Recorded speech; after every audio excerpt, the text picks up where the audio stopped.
3 seconds. Every third second, someone is suffering a fragility fracture. Fragility fracture is, by definition, a bone that breaks under a load that shouldn't have caused a fracture in normal conditions. And our risk to suffer from such a fracture can be increased by different factors. Those factors can be linked to the genetics, as in the case of osteogenesis imperfecta, the brittle bone disease, or even related to the aging process, as for example in osteoporosis, or even induced by other diseases such as diabetes.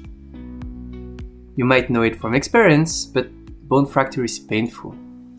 But more than that, it induces costs for the society, and sadly, when it happens to our grandparents, it is linked to a decreased quality of life and increased mortality. Thus, clinicians are looking for tools to accurately estimate the bone health state of an individual. In bone, as for other organs, shape is given by function. And to cite a famous scientist, if bone is the answer, then what is the question? Indeed, bone fulfill different functions, namely to answer mechanical requirements. And to reach this stiff yet lightweight compromise, evolution has led bone to be hierarchically organized. This means that the structure varies according to the length scale. Thus, the idea of my thesis was to investigate those relations between structure and mechanics in bone at different length scales and see how those relations hold or vary with aging or in disease.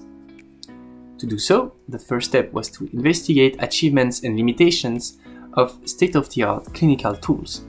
We used high-resolution scanners, advanced numerical simulation techniques, and experimental measurements for validations. Once the clinical limitations were drawn at the centimeter scale, we challenged our mathematical model at the millimeter scale and quantified the bone structure at the micrometer scales.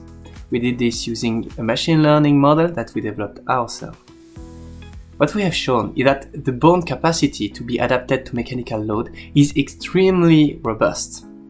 However, conditions leading to a loss of bone mass, like the inexorable process of aging, are detrimental to the bone's ability to sustain load. The tools that we used have shown to provide accurate prediction of bone properties. However, it is not possible to monitor everyone.